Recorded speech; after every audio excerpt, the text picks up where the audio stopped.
பயப்பட மாட்டேன். இயேசு என்னோடு இருப்பதனால், இயேசு என்னோடு இருப்பதனால். கண்ணீரோடு வந்திருப்பீர்களானால் உங்களுடைய கண்ணீரை காண்கிறேன் என்று சொல்லுகிறார். எந்த பிரச்சனையோடு வந்து தேவ சமூகத்தில் அழுது கொண்டிருக்கிறீர்கள், இன்றைக்கு இந்த ஸ்தோத்திரத்தோடு நீங்கள் புறப்படுகிற நேரத்தில் கர்த்தர் உங்கள் கண்ணீரை தொடச்சு உங்கள் வேதனையை மாற்றி நீங்கள் வீடு செல்லுகிற பொழுது, உங்கள் வீட்டிலே கால்களை வைக்கும் பொழுது தேவ தூதனானவர் அங்கே நிற்பதை நீங்கள் பார்ப்பீர்கள். கர்த்தராகிய கிறிஸ்து இயேசு அங்கே பிரசன்னமாயிருப்பதை பார்ப்பீர்கள். தேவனுடைய வல்லமை அங்கே வெளிப்பட்டு இருப்பதை பார்ப்பீர்கள். உங்கள் குடும்பத்தில் பெரிய மாற்றம் உண்டாயிருப்பதை பார்ப்பீர்கள்.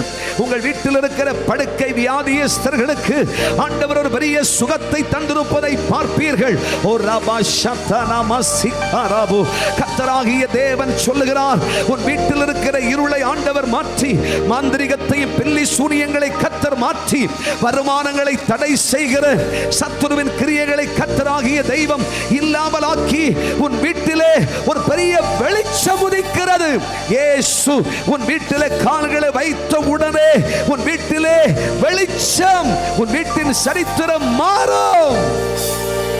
கர்த்தரும் கண்ணீரை காண்கிறார். உங்கள் வீட்டுக்கு போகும் பொழுது உங்கள் கூடாரத்திலே மனமகிழ்ச்சி உண்டாயிருக்கும். தானியமும் திராட்சரசமும் பெருகி இருக்கிற காலத்தில் சந்தோஷத்தை பார்க்கலும் அதிக சந்தோஷத்தை இந்த பண்டிகை நாட்களிலே கர்த்தர் உங்களுக்கு கொடுக்க போகிறார். இந்த ஆண்டினுடைய இறுதி நாட்கள் ஆகிய இந்த நாட்களில் கர்த்தருடைய கண்கள் உங்களை கவனிக்கும். கர்த்தர் உங்களை விசாரிப்பார். கர்த்தர் உங்களுக்கு நன்மை செய்வார். கர்த்தருடைய கரங்கள் உங்களுக்காய் திறக்கப்படும். கர்த்தருடைய அற்புதங்களை நீங்கள் காண்பீர்கள். நீங்கள் அறியாமல் தேவனுடைய மகிமையை உணர்வீர்கள்.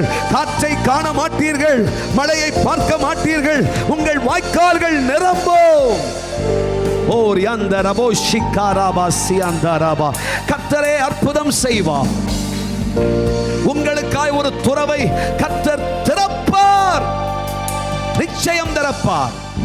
நீங்கள் காற்றையும் காண மாட்டீர்கள், மழையும் பார்க்க மாட்டீர்கள். ஆனால் உங்க வாய்க்கால் எல்லாம் நிரம்பும். ஆமென்.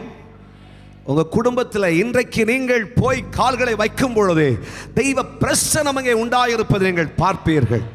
இதுவரையும் வீட்டுக்கு போகணும்னு சொன்னா மனசுக்கு பிடிக்காது. ஏனென்றால் வீட்டில் அவ்வளவு நோவுகள், அவ்வளவு கஷ்டங்கள், அவ்வளவு வேதனைகள், அவ்வளவு சஞ்சலங்கள் கட்டுக்கட்டா இருக்குது. ஆனா கர்த்தர் சொல்றார், இன்று நீ உன் வீட்டில் கால்களை வைக்கும் பொழுது தேவதூதனானவர் கர்த்தர் அங்கே நிற்பதனை பார்ப்பாய். அக்கினிமயமான மாட்சிமையோடு கர்த்தர் நிற்பதை பார்ப்பாய். ஓ ரிக்காபா சந்தரபா. சாபமான உன் வீட்டில் ஆசீர்வாதம் பிறப்பதனை பார்ப்பாய். அதிசயம் நடக்கும். உன் சரித்திரத்தை கர்த்தர் மாற்றப் போகிறார். உன் குடும்பத்தின் சரித்திரத்தை கர்த்தர் மாற்றப் போகிறார். உன் பிள்ளைகளின் சரித்திரத்தை கர்த்தர் மாற்றப் போகிறார். கண்ணீரோடு கேட்கிற உனக்கு, தூரத்திலும் சமீபத்திலும் இருந்து கொண்டு கர்த்தருடைய வார்த்தையை கவனிக்கிற கர்த்தருடைய பிள்ளையே, உன்னுடைய கண்ணீருக்கு பலன் வரப்போகிறது. எனக்கு ஒரு வேலை இல்லையே, வெளிநாட்டு பயணம் தடைபட்டு போயிற்றே, வேதனைக்கு மேல் வேதனை, கஷ்டப்படுகிறேனே ஆண்டவரே, என் கஷ்டம் மாறிவிடாதா? என்னுடைய தீங்குகள் மாறாதோ? என் துக்கங்கள் நீங்கி போகாதோ? கர்த்தர் சொல்லுகிறார், நீ கலங்காதே, உன் கண்ணீரை கண்டே. தேவன் உன்னை எடுப்பித்து கட்ட போகிறார். உன் குடும்பத்தை கர்த்தர் எடுப்பித்து கட்ட போகிறார். தேவனுடைய கிரியையை பார்ப்பாய். வெற்றிடமாயிருக்கிற உன்னை கர்த்தர் நிரம்பி வழிகிற பத்திரமாய் மாற்றுவார். கர்த்தருடைய கண்கள் கண்டது. ஹல்லேலூயா. கண்ணீரோடு இருக்கிற உன்னை கர்த்தருடைய கண்கள் காண்கிறது. பயப்பட மாட்டேன், நான் பயப்பட மாட்டேன். இயேசு என்னோடு இருப்பதனால், இயேசு என்னோடு